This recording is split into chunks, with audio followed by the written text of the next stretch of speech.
प्रियाः श्रद्धेयाः छात्राः श्री लाल बहादुर शास्त्री राष्ट्रीय संस्कृत विद्यापीठस्य आनुकूल्येन आयोजितायाम् अस्यां ई-पाठशालायां भवतां समेषां सुस्वागतमस्ति। अहं सूर्यमणिरथः राष्ट्रीय संस्कृत संस्थानस्य उत्कलराज्ये पुरीनगरे विद्यमानस्य श्री सदाशिव परिसरस्य साहित्य विभागे मुख्यः अध्यापकः अस्मि। तत्र मयापि अस्मिन् विषये अध्याप्यते। ततः आगत्य अस्यां कार्यशालायाम् अहं भवतः सर्वान् किञ्चित् प्रबोधयामि। अत्र रसगंगाधरस्य अन्तिमः भागः भवति असौ। अस्मिन् अन्तिमभागे अस्माभिः केचन विषयाः अपि आलोचयिष्यन्ते सूक्ष्मरूपेण।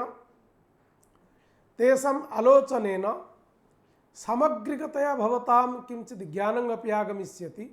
रसगंगाधरस्य अस्मिन् भागे किं किं विषयवस्तु वर्तते आदौ तावत् पश्यामः। अत्र के विषयाः सन्ति। ते विषयाः भवन्ति भावध्वनिः, भावलक्षणं जगन्नाथेन किं दत्तम्, अन्येषां भावलक्षणं कथं तेन खण्डितं, के च ते भावाः, जगन्नाथमतेन कथम् अपरः एकः भावः अधिकः अस्ति। अर्थात् 33 भावाः इति अस्माभिः पूर्वं ज्ञातं।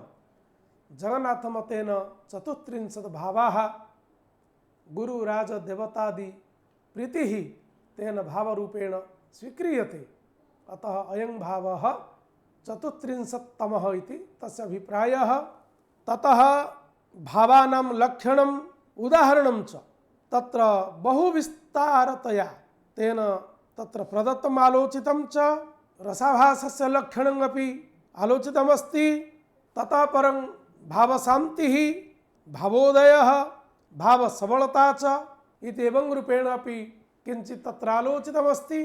ततः परं रसः असंलक्ष्यक्रमत्वेन अस्माभिः परिगण्यते, परन्तु कदाचित् सः रसः संलक्ष्यक्रमव्यङ्ग्यरूपेण अपि प्रतिभासते इति प्रदर्शयितुं सः युक्तिपूर्वकम् आलोचनं करोति। अतः रसः अपि कदाचित् संलक्ष्यक्रमव्यङ्ग्यः भवितुम् अर्हति इति तत् आलोचनातः अस्माभिः ज्ञायते। ततः परं वर्णपद रचनादयः कथं रसस्य व्यञ्जकाः भवन्ति, उदाहरणमाध्यमेन एतत् सर्वं तेन प्रतिपादितम्। अतः यद्यपि एते सर्वे विषयाः अतीव महान्तः सन्ति, अतीव विशालाः सन्ति, तथापि सूक्ष्मरूपेण अस्माभिः एतेषु विषयेषु किञ्चित् आलोचना अत्र विधीयते। अत्र जगन्नाथस्य युक्तिरपि उपस्थाप्यते। तत्र अन्येषां विदुषां मतमपि तेन कथं खण्डितं तद्विषये अपि यदि अवकाशः स्यात् आलोचयिष्यते। अधुना कृपया दत्तावधानाः भवन्तु। भवन्तः क्रमशः वयम् आलोचयामः। एतेषां विषयोपरि अस्माभिः अत्र या आलोचना भविष्यति तया आलोचनया भवन्तः अवश्यं किञ्चित् दिग्दर्शनं प्राप्स्यन्ति। अस्तु, इतः परं क्रमशः अस्माभिः विषयः परिशील्यते। रसानाम् आलोचनानन्तरं जगन्नाथः रसगंगाधरे लिखति इति संक्षेपेण निरूपिताः रसाः। संक्षेपेण इति कथयति, परन्तु तत्र महान् विस्तारः दृश्यते। भवतु अस्माकं कृते यः महान् विस्तारः, जगन्नाथस्य कृते सः न विस्तारः अपि च संक्षेपः। तादृशाः ये महान्तः विद्वांसः तेषां कृते संक्षेपः सः विषयः इति अवश्यं वक्तुं शक्यते। ततः परं सः भावध्वनिं निरूपयति। भावध्वनिनिरूपणात् पूर्वं सः कथयति अथ भावध्वनिः निरूप्यते। भाव इति कथनेन भूसतायाम् इति धातोः भावपदस्य निष्पत्तिर्भवति।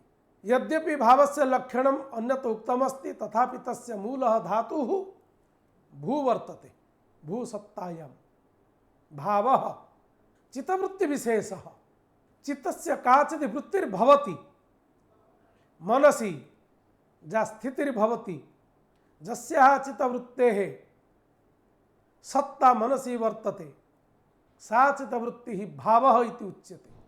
स च भावः व्यभिचारी भावत्वेन अस्माभिः उच्यते। तत्र भावस्य लक्षण प्रसंगे उक्तमस्ति देवादि विषया रतिः भावः व्यभिचारी तथा अंजितः।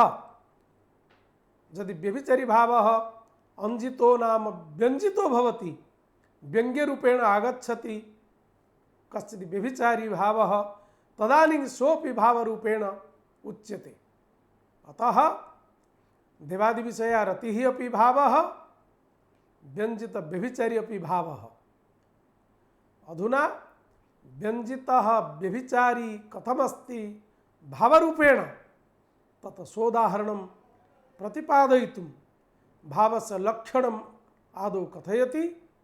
तस्मिन् प्रसंगे सः वादिनां भावलक्षणं प्रस्तौति, ततः तन्मतं खण्डयित्वा स्वकीयं मतमपि प्रस्तौति जगन्नाथः। अत्र यदि वादिनः वदन्ति किं भावत्वं भावस्य लक्षणकरण यदि ते वदेयुः विभवानुभाव भिन्नत्वे सति रसव्यंजकत्वमिति, विभवानुभाव भिन्नत्वे सति रसव्यंजकत्वं भावत्वमिति चेत् भावस्य लक्षणं तर्हि तत् न समीचीनम्। अत्रापि दोषः जगन्नाथेन उद्भावितः। कोऽसौ दोषः? सः कथयति रसकाव्यवाक्ये अतिव्याप्त्या पतेः। रसकाव्यवाक्ये रसरूपेण यत् काव्यमस्ति तस्मिन् काव्ये यानि वाक्यानि सन्ति तानि वाक्यानि अपि विभाव अनुभाव भिन्नानि भवन्ति, अपि च रसव्यंजकत्वेन तानि परिगण्यन्ते। तर्हि रसकाव्यस्य वाक्यानि किमु भावत्वेन परिगण्यन्ते वा न? अतएव वादिभिः विभावानुभाव भिन्नत्वे रसव्यंजकत्वमिति यदुक्तं भावस्य लक्षणं तत् न साधु। यतः रसकाव्यस्य वाक्यं न विभावः न अनुभावः परन्तु रसस्य व्यंजकम्। अतएव यदि विभवानुभाव भिन्नत्वे सति रसव्यंजकत्वम् इति भावस्य लक्षणं क्रियेत तर्हि रसे यानि वाक्यानि सन्ति तानि वाक्यानि अपि भावपदवाच्यानि स्युः। वादिभिः एतत् यद् लक्षणं क्रियते तद् लक्षणं न संगच्छते, तत्र अतिव्याप्तिदोषः आगच्छति। यदि उच्यते शब्दान् नीत्वा वाक्यं भवति तर्हि वाक्यं तु भवतु व्यंजकं वा व्यभिचारी भावत्वेन भावस्य यद् लक्षणम् अत्र उक्तमस्ति शब्दाः तत्र भवन्तु, किमस्ति तत्र? तदपि न वक्तुं शक्यते इति कथयति। अर्थद्वारा शब्दस्यापि व्यंजकत्वात् यद्यपि तत्र शब्दाः सन्ति शब्देभ्यः अर्थोपपत्तिर्जायते तर्हि अर्थद्वारा शब्दस्यापि व्यंजकत्वं भवितुम् अर्हति। अतः शब्दार्थयोर्मध्ये अविनाभाव सम्बन्धो वर्तते। अतः अर्थद्वारा शब्दस्यापि व्यंजकत्वात् तत्रापि दोषः आगच्छति। अत्र इदं तात्पर्यं रसमय वाक्ये शब्दाः सन्ति परन्तु तत्र अर्थबोधो जायते, अर्थबोधेन रसबोधो जायते, रसबोधार्थम् अर्थः एव कारणं। तर्हि कथं शब्दाः तत्र भावस्य लक्षणपदवी मध्ये आगच्छेयुः? एतद् निराकरणार्थं कथयति यद्यपि अर्थद्वारा रसबोधो भवति तथापि अर्थद्वारा शब्दस्यापि ग्रहणं जायते। यतः शब्दः अर्थं प्रकाशयति, अतः तत्र एवंगपि अस्माभिः स्वीकर्तुं शक्यते। अस्मिन् प्रसंगे किं भावत्वम् इति जिज्ञासायां विभवानुभाव भिन्नत्वे सति रसव्यंजकत्वम् इति यदि वादिनः लक्षणं कुर्युः तर्हि तत्र रस काव्यवाक्ये अतिव्याप्तिदोषः भविष्यति इति जगन्नाथस्य अभिप्रायः। कथमिति चेत् रसकाव्यवाक्यानि खलु न विभावत्वेन न अनुभावत्वेन परिगण्यन्ते, अपि च तानि वाक्यानि रसस्य व्यंजकानि भवन्ति। तर्हि भावस्य यत् लक्षणम् अत्र कृतं तद् लक्षणं तत्र व्याप्नोति, अतः अतिव्याप्ति दोषः आगच्छति। अलक्ष्ये लक्षणस्य गमनम् अतिव्याप्ति दोषः। अत्र अलक्ष्यमिति उक्ते रसकाव्यस्य वाक्यम् अलक्ष्यमस्ति, एतादृशं भावलक्षणं तत्रापि प्रसरति, अतः अत्र अतिव्याप्ति दोषः जातः। अत्र पुनः शंका आगता, रसमय वाक्ये शब्दाः सन्ति, तत्र अर्थः अपि रसं प्रकाशयति, साक्षात् शब्दः रसं न प्रकाशयति। शब्दात् वा वाक्ये जे शब्दाः व्यवहृताः सन्ति तेभ्यः शब्देभ्यः अर्थबोधो जायते, अर्थबोधानन्तरं रसबोधो भवति, अतएव रसबोधाय अर्थाः एव कारणं भवन्ति। यदा अर्थाः एव रसबोधे कारणं भवन्ति तदानीं रसमय वाक्ये कथम् अतिव्याप्तिः, तत्र तु शब्दाः सन्ति वाक्ये। एतत् परिहर्तुमपि जगन्नाथः कथयति, भवन्तु नाम अर्थाः रसस्य प्रकाशकाः उद्बोधकाः, अर्थद्वारा रसस्य ज्ञानं जायतां नाम, परन्तु एते अर्थाः शब्दमाध्यमेन अपि प्रकाशिताः सन्ति, अतः अर्थद्वारा शब्दस्य अपि व्यञ्जकत्वं जायते। यद्यपि शब्दः साक्षात् रसस्य व्यञ्जकः न भवति, अर्थः तत्र प्रकाशकः व्यञ्जकः भवति, तथापि अर्थस्य व्यञ्जकत्वेन शब्दाः सन्ति, अतः अर्थद्वारा शब्दस्यपि व्यञ्जकत्वात् रसकाव्ये यानि वाक्यानि सन्ति तेषु वाक्येषु ये शब्दाः सन्ति ते शब्दाः अपि अर्थद्वारा व्यञ्जकाः जायन्ते, अतः अत्रापि अतिव्याप्ति दोषः आगच्छति। अतः वादिभिः यत् लक्षणं कृतं विभवानुभाव भिन्नत्वे रसव्यञ्जकत्वं भावः इति भावस्य यत् लक्षणं कृतं तत्र दोषः आगतः, अतएव तदेव लक्षणम् अस्माभिः न ग्रहीतव्यम् इति जगन्नाथस्य अभिप्रायः। यदि पुनः कश्चित् वदेत् नहि रसस्य व्यञ्जकरूपेण अर्थः अस्ति, अर्थस्य प्रकाशकरूपेण शब्दः अस्ति, अनेन द्वारान्तरमाध्यमेन या गतिर्भवति तत्र अतिव्याप्ति दोषस्य ग्रहणं कर्तुं न शक्यते। एवं यदि कश्चित् वदेत् तर्हि तस्य वचनम् अपि निराकर्तुं जगन्नाथः कथयति, तदपि न समीचीनं, यतः भावनाद्वारा एव भावस्य बोधो जायते, अतएव द्वारस्य अपेक्षा यथा भावध्वनि मध्ये क्रियते, यदि भावना नास्ति तर्हि भावध्वनिरपि नास्ति, भावोपि नास्ति, तथा द्वारान्तरस्य अपेक्षा यथा भावबोधनकाले भवति, भावस्य उत्पत्तिकाले भवति, भावध्वनि ज्ञाने भवति, तथा रसवाक्ये अपि भवितुमर्हति। अर्थात् तत्रापि द्वारान्तरस्य अपेक्षा कर्तुं शक्यते। यदि द्वारान्तरस्य अपेक्षा तत्र न क्रियते अतिव्याप्ति दोषस्य स्थितेः वारणाय, यदि तत्र द्वारान्तर अपेक्षा न क्रियते तर्हि अत्रापि भावध्वनिस्थले अपि द्वारान्तर अपेक्षा अत्रापि वर्ज्यते, येन अत्र भावध्वनिः अपि न स्यात्, भावोऽपि नागच्छेत्।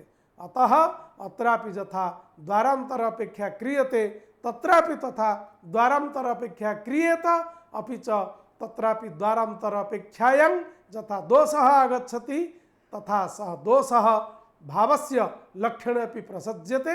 अतः भवद्भिः दोषस्य निराकरणाय यः उपायः प्रदर्शितः स उपायः अपि अस्माभिः निरस्तः। अतः भवतां भावलक्षणम् अनेन प्रकारेण अस्माभिः अपि दूषितं। पुनः यदि उच्यते विभवानुभाव भिन्नत्वस्यैव शब्दभिन्नत्वस्य अपि भावस्य लक्षणं भवतु इति तथापि न निस्तारः। प्रधानध्वन्यमान भावे रसव्यञ्जकता अभावात् अव्याप्त्यापत्तेश्च। कथनस्यैव अभिप्रायः, यदि विभवानुभाव भिन्नत्वं स्यात् शब्दभिन्नत्वम् अपि स्यात् भावस्य लक्षणं तर्हि तदपि न समीचीनं, यतः प्रधानध्वन्यमान भावे रसव्यञ्जकता अभावः आपतेत्। किमर्थमिति चेत् न भवद्भिः उक्तं विभवानुभाव भिन्नत्वमस्ति शब्दभिन्नत्वमस्ति, एतदपि भावस्य लक्षणं, तर्हि प्रधानध्वन्यमान भावे रसव्यञ्जकता अभावात् अव्याप्ति दोषः। यतः विभावो नास्ति अनुभावो नास्ति तर्हि रसोऽपि नास्ति, तर्हि प्रधानरूपेण यत्र भावः ध्वन्यते तत्र अन्तिमे अवश्यं रसः अस्ति इति स्वीक्रियते। यदि भवद्भिः एवम् उच्यते विभावः नास्ति अनुभावः नास्ति अतः भावस्य लक्षणमिदमस्तु, शब्दभिन्नत्वमपि अस्ति तर्हि तत्र अन्तिमे रसस्य अभावः अपि आपत्यते विभाव अनुभावयोः अभावात्। यदि उच्यते भवतु नाम तत्रापि भावध्वनेः अन्तिमे रसस्य अपि बोधः मास्तु एतदपि जगन्नाथः नाङ्गीकरोति। सः कथयति कथमपि भावस्य बोधकाले अन्तिमे रसध्वनेः सतानुभूयते भवन्तः कथं नाङ्गीकर्तुं शक्नुवन्ति यत् भावध्वनेः रसस्य सता नास्ति इति तत् प्रतिपादयितुं सः कथयति न च तत्रापि प्रान्ते रसः विव्यज्यते एव इति वाच्यम्। अर्थात् भावध्वनेः बोधकाले अन्तिमे रसस्य बोधः नास्ति इति वक्तुं न शक्यते भावध्वनि विलोप प्रसंगात्। किमर्थमिति चेत् सः उदाहरणरूपेण एकं पद्यं ददाति रसाभावात् भावध्वनेः चमत्काराभावः स्यात् रसे हि धर्मिग्राहकमानेन आनन्दांशस्य अविनाभावस्य विद्यमानत्वम् इति प्रागेव अस्माभिः प्रतिपादितं। रसः भवतु भावो वा भवतु तत्र रसः कथमपि भवेत् यदि भवन्तः एतद् नाङ्गीकरिष्यन्ति तर्हि रसस्यापि चारुत्वं न स्यात् भावस्यापि भावत्वं न स्यात्। पुनः यदि उच्यते रसाभिव्यञ्जकचर्पणा विषय चित्तवृत्तित्वं तत्त्वं भवतु भावः इति तदपि न। भावादिचर्वणायाम् अतिप्रसङ्गवारणाय चर्वणा विषय इति चित्तवृत्तिविशेषणम् इति न वाच्यम्।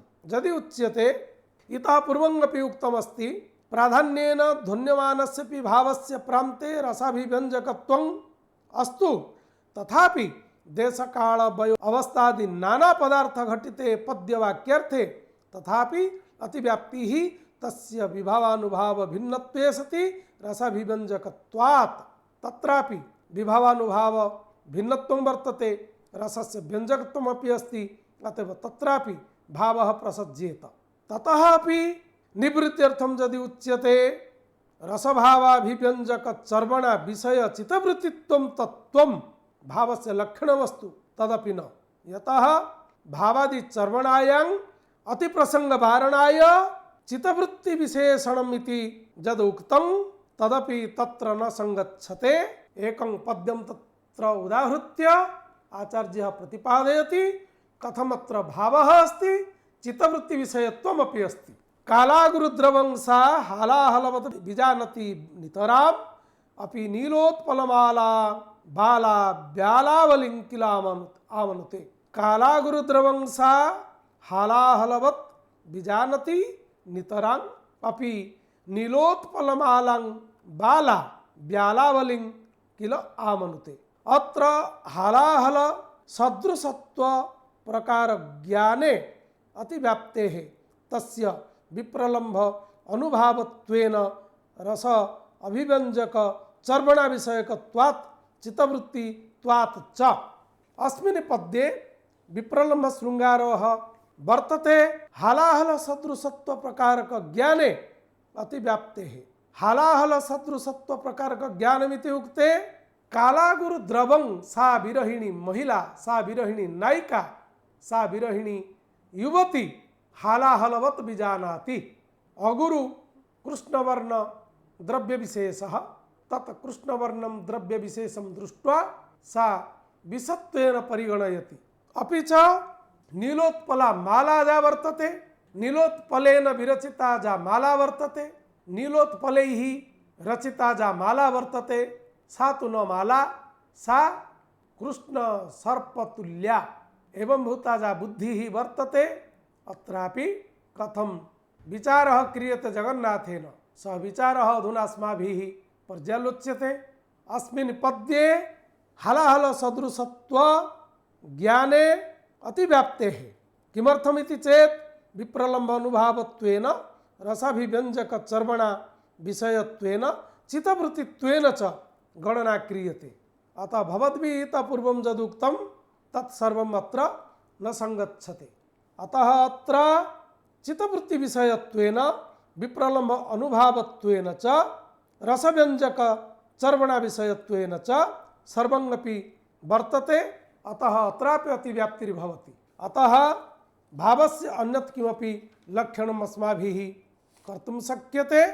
तत्लक्षणं भवति विभावादि व्यज्यमानं हर्षादि अन्यतमत्वं तत्त्वं जेतु चतुस्त्रिंशत् भावाः सन्ति यदि विभाव अनुभावाभ्यां तेषां भावानां व्यक्तिः भवति व्यञ्जनया तेषां भावानां बोधो जायते तर्हि तत्र भावानां ध्वनित्वं जायते इति जगन्नाथः प्रतिपादयति। तदर्थं सः स्वकीयं लक्षणं ददाति विभावादि व्यज्यमान हर्षादि अन्यतमत्वं तत्त्वम्। अत्र भावस्य व्यञ्जनकाले विभाव अनुभावौ एव पर्याप्तो न तु व्यभिचारी भावः अपेक्षते। यथा रसस्य व्यङ्ग्य प्रसंगे विभावानुभाव व्यभिचारिणः एव रसस्य प्रकाशने कारणम् इति उक्तमासीत्, तथा व्यभिचारी भावस्य प्रकाशने वा व्यभिचारी भावस्य व्यञ्जने विभाव अनुभावयोः एव पर्याप्तत्वं वर्तते, न तु तत्र व्यभिचारी भावस्य अपेक्षा वर्तते। यतः एकः व्यभिचारी भावः वर्तते तस्य व्यञ्जने अपरस्य व्यभिचारी भावस्य अपेक्षा नास्ति। अतः सः लिखति विभावानुभावौ चात्र व्यञ्जकौ न तु एकस्मिन् व्यभिचारिणि ध्वन्यमाने व्यभिचार्यन्तरं व्यञ्जकतया अवश्यम् अपेक्षते तस्यैव प्राधान्यापतेः। यदि अपरस्य व्यभिचारी भावस्य तत्र अपेक्षा क्रियते तर्हि तत्र अपेक्षितस्य व्यभिचारी भावस्य एव प्राधान्यं जायेत, न तु व्यङ्ग्यरूपेण विद्यमानस्य व्यभिचारी भावस्य। परन्तु अनिवार्यतया वस्तुतस्तु प्रकरणादिवशात् प्राधान्यम् अनुभवति कस्मिंश्चित् भावे तदीय सामग्री व्यञ्जक व्यङ्ग्यत्वेन नान्तरिकतया यदि अपरस्य कस्यचित् भावस्य उपस्थितिः भवति तत्र न कापि क्षतिर्वर्तते। यथा गर्भादौ अमर्षस्य अमर्षादौ वा गर्भस्य। एवं विचारिते सति तत्र गुणीभूतव्यङ्ग्यस्य आपत्तिः भवतु इति अपि शङ्का न कर्या। यतः पृथक् विभाव अनुभाव व्यभिचारी व्यक्तस्य एव भावस्य गुणीभूत व्यङ्ग्य व्यपदेश हेतुत्वात्। तदर्थं यदि पृथक् रूपेण विभावानुभावानाम् अपेक्षा भवेत् तर्हि सः विषयः अन्यः, तत्र गुणीभूत व्यङ्ग्य व्यवस्था अपि परिकल्पयितुं शक्यते।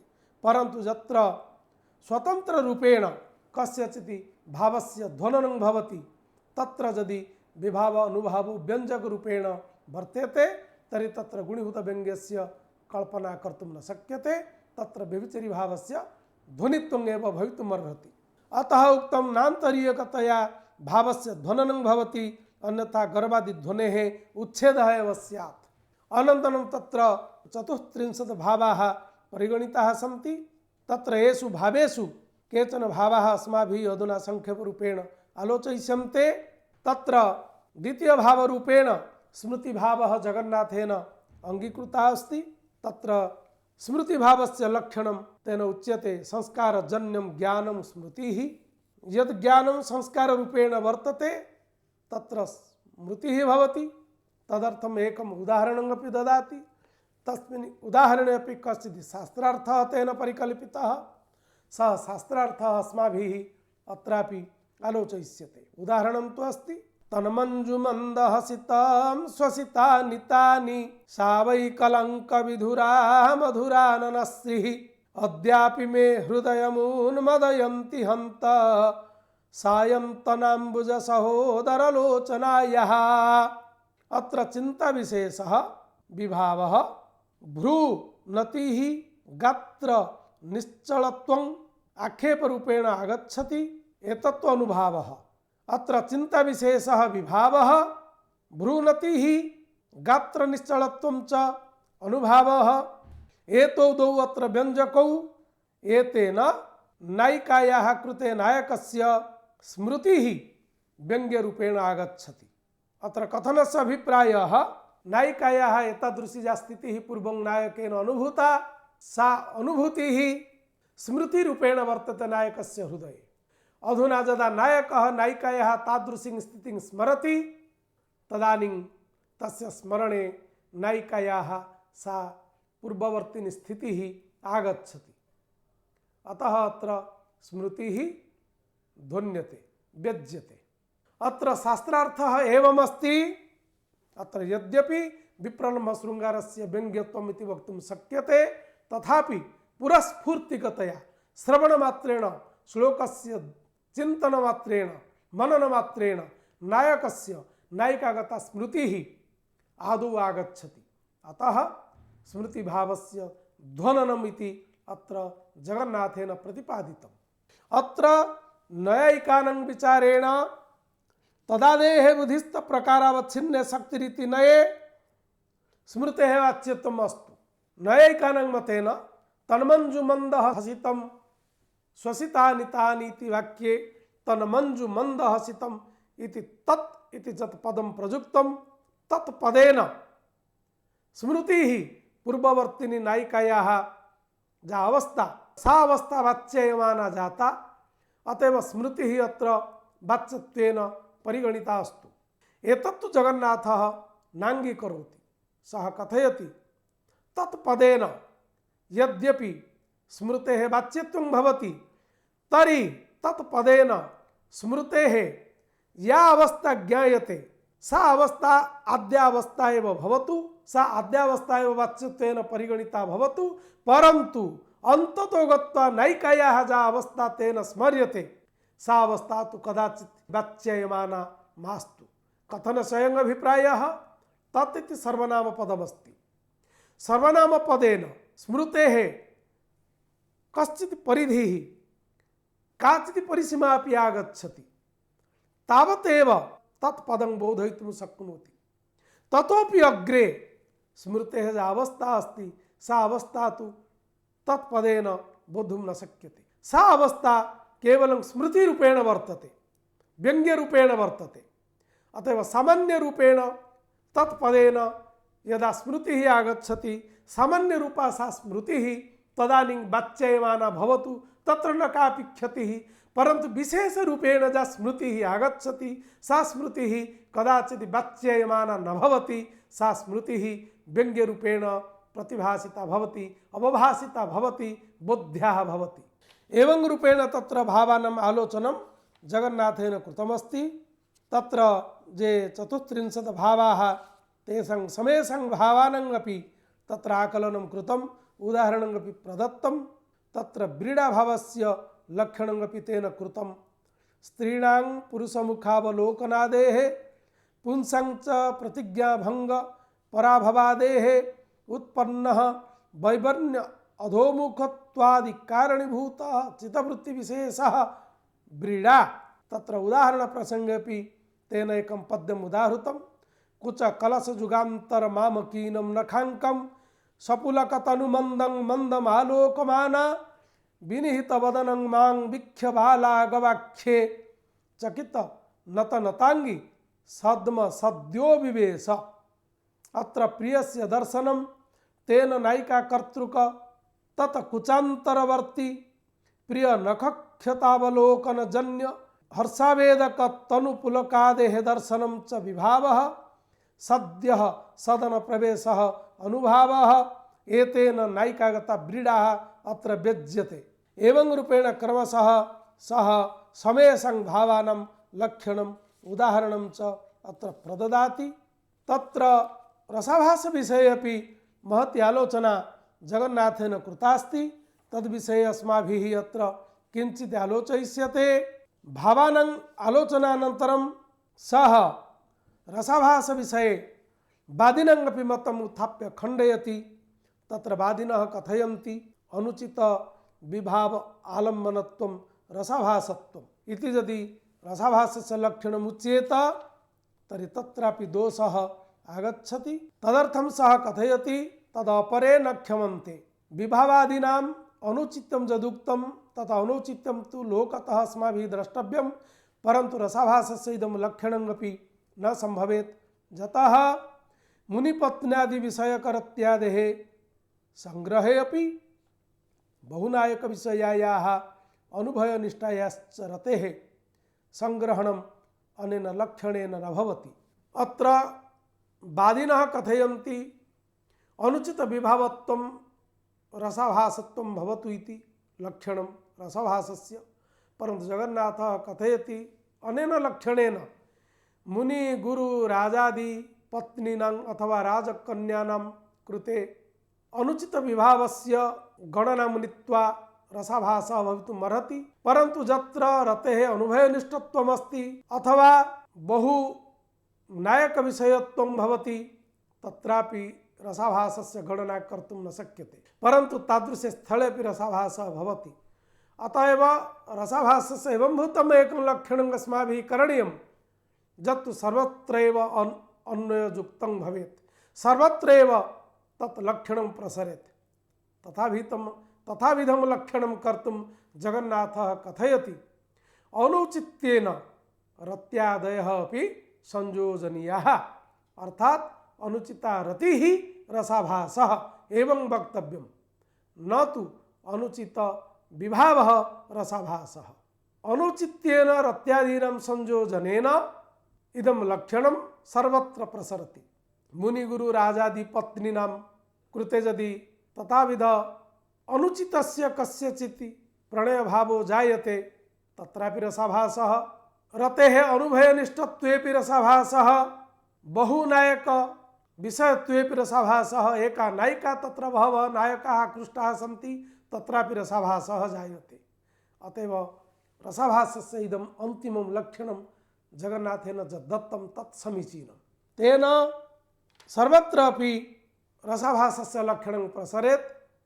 तत्र उदाहरणतः सः एकं सूचयति। सतेनोपायानं कथमपि गतः सौधशिखरं सुधाफेन स्वच्छे रहसि सहितां पुष्पशयने विबोध्य ख्यामाङ्गीं चकितनयनां स्मेरवदनां सनिश्वासं श्लिष्यत्यः सुकृति राजरमणीम्। अत्र राजरमणीं तथाविधः अनुचितः कश्चित् बराकः आलिङ्गति। उपायानं सतेन कथमपि सौधशिखरं प्रविश्य सः सुधाफेन स्वच्छे सहितां राजरमणीं आलिङ्गति। अत्र राजरमणी उत्कृष्टा नायिका भवति। तत्कृते उत्कृष्टः नायकः अपि अपेक्षितः स्यात्। परन्तु कश्चित् बराकः एवं भूतां राजरमणीं यदा आलिङ्गति तदानीं रतेः अनुचितत्वं जातम्। अतः अत्र रसाभासः जातः। अतः रसाभासस्य इदम् एव लक्षणं श्रेयः ज्यायः। तत्र एकम् अन्यत् स्थलम् आनीय जगन्नाथः पृच्छति, अत्र रसः स्यात् रसाभासो वा स्यात्। व्यानम्राः चलिताश्चैव स्फारिता परमाकुलाः पाण्डुपुत्रेषु पाञ्चाल्याः पतन्ति प्रथमादृशः। अत्र प्राचीनाः रसस्य स्थितिं स्वीकुर्वन्ति, परन्तु जगन्नाथः अत्र रसाभासस्य स्थलं स्वीकरोति। यतः प्राचीनानां मतेन अत्र पाण्डवाः पञ्च भवन्ति, ते तु स्वामिनः भवन्ति, परिणीता भवति द्रौपदी। अतएव तत्र अनुचिता रतिर्नास्ति, अतः अत्र रसः। परन्तु जगन्नाथमतेन एका नायिका पञ्च नायकाः, अतएव अत्र रतेः बहुविषयत्वात् रसाभासो जातः। एवं क्रमेण एकस्मिन् श्लोके प्राचीनानां मते रसस्य स्थितिः, नवीनानां कृते रसाभासस्य स्थितिरपि आकलिता अस्ति। रसाभासस्य आलोचनानन्तरं पण्डितराज जगन्नाथः अस्मिन् पाठे भावशान्त्यादीनाम् आलोचनमपि करोति। तत्र भावशान्तिस्थलेषु शान्तेः न व्यञ्जकत्वम् अपि च भावस्य व्यञ्जकत्वं वर्तते इति जगन्नाथस्य अभिप्रायः। तत्र विस्तरशः सः एवमपि आलोचयति। अन्तिमे सः रसस्य संलक्ष्यक्रमव्यङ्ग्यत्वम् अपि प्रदर्शयति। यद्यपि रसः असंलक्ष्यक्रमव्यङ्ग्यः इति अस्माभिः पूर्वं ज्ञातं, तथापि कदाचित् रसः संलक्ष्यक्रमव्यङ्ग्यरूपेण अपि ज्ञायते। तदर्थं सः किमपि उदाहरणमपि प्रस्तौति। सः कथयति, सोऽयं निगदितः सर्वोऽपि रसादि लक्षणो व्यङ्ग्यप्रपञ्चः स्फुट प्रकरणे झगिति प्रतीतेषु विभावानुभाव व्यभिचारीषु सहृदय तमेन प्रमात्रा सूक्ष्मेणैव समयेन प्रतीयते इति हेतुमतोः पौर्वापर्यक्रमस्य अलक्षणात् अलक्ष्यक्रमः व्यपदिश्यते। यत्र तु विचारवेद्यं प्रकरणम् उन्नेया वा विभावादयः तत्र सामग्री लब्धाधिनं चमत्कृते मांथर्ज्यमिति संलक्ष्य क्रमोपि एषः भवितुमर्हति। उदाहरणं सः ददाति। तल्पगतापि सुतनु श्वासा संगम न जासेः संप्रति हृदयगतं प्रिय पाणिं मंदमाखिपति। अत्र रसः संलक्ष्य क्रमतया ज्ञायते। अपि च एवं वादिनी देवर्षौ पार्श्वेऽपि तु रथोमुखी लीला कमलपत्राणि गणयामास पार्वती इत्यत्रापि असंलक्ष्य कर्म व्यङ्ग्यत्वेन विद्यमानः रसः किंचित् विलम्बेन प्रतीतियोग्यः क्रियते। अतः एतादृशेषु स्थलेषु रसः अपि संलक्ष्य क्रम व्यङ्ग्य रूपेण गण्यते इति अभिनवगुप्तादीनां अभिप्रायः अपि वर्तते। अतः रसः सर्वथा असंलक्ष्य क्रमः इति वक्तुं न शक्यते।